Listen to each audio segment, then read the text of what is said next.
I've met a lot of cops of every race, ethnicity, and background. Here's what I can tell you. Cops are not perfect. That's not a news flash, but this might be. They don't have to be perfect. They have to be excellent.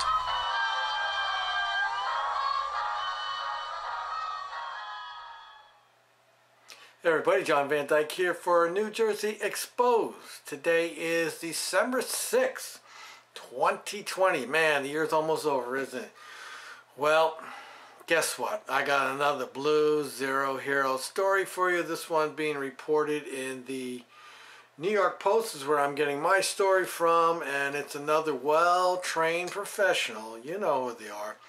Well-trained, that's the key word. Out risking our lives, yours too, as they protect and serve the neighborhood. Well, let me tell you about this story here, and here it is right here in the New York Post. Take a good look at that fine, upstanding young man. Now, I want everybody to keep in mind, it's just a few bad apples, okay? Just a few bad apples. It doesn't represent the rest of them who go to work every day and put the badge on and do their job correctly and professionally. Okay, so we're going to find out what this clown did. It says, cop charged with sexually assaulting teen woman before joining the force. Well, what a surprise. Sexually preying on women. We'd never heard that story before in the law enforcement community, have we? A Chicago police officer is accused of sexually assaulting a 15-year-old schoolgirl and a woman he met on a dating app. Well, that's a problem already. For he went on to become a law enforcement officer, prosecutor said.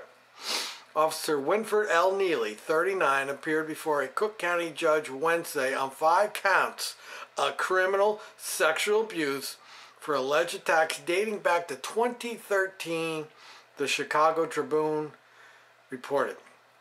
Prosecutors said a 38-year-old woman alleges Neely, who became a cop in July of 2017, assaulted her at her Oak Park apartment outside Chicago 1 month after meeting him on a dating app in June of 2013. State's Attorney James Murphy said Neely told the woman he was a cop. Well, that was your first clue right there to not involve yourself. But you know how these badge bunnies are. They see the uniform. Oh, he's a cop. Ooh, that'll be cool. I'll be represented. I'll be walking down the aisle with a cop. I'll be walking to the party with a cop. Some women are turned on by that. During which she claimed she got he was a cop at the time of 2013 meeting, during which she claimed she got disoriented after drinking from a wine glass she left behind while getting him some water. The woman said Neely then assaulted her on her bed, but fled once she started to bleed, prosecutors told a judge. A second victim, now 21, also filed a police report in late September after her boyfriend urged her to contact authorities, Murphy said. She alleged Neely sexually assaulted her at school, where he worked as a security guard and basketball coach. Oh boy.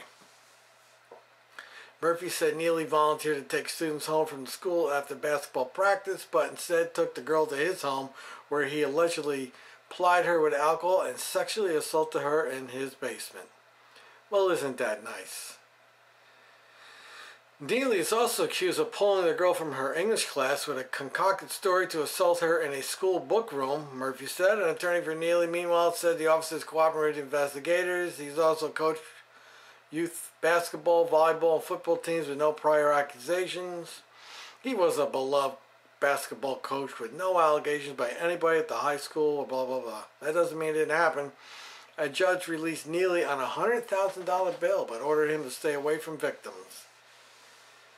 Whoa, what's... Police officials said in a statement that internal affairs investigation was underway, but did not specify whether Neely would remain on active duty.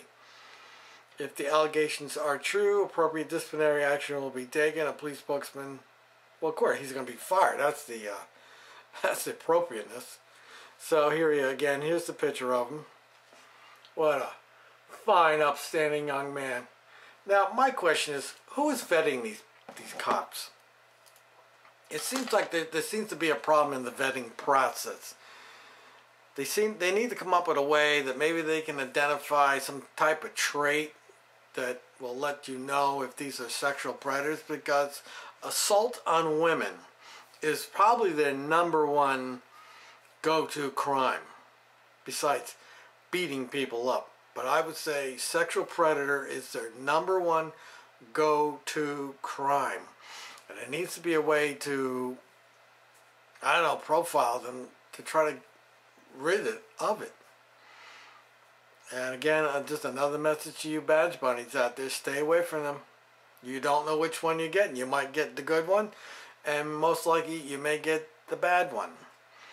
Why take that chance? There's plenty of other good men out there with jobs that are looking for a woman. You know, not everybody, just because somebody's wearing a uniform doesn't make them a wonderful person. It makes them a government agent. That's what it makes them. Okay, I will post the link in the description. You can read the whole story yourself. Let me know what you think about these cops, predators, sexual predators on women, violence against women. That's their go-to. Till next time, people.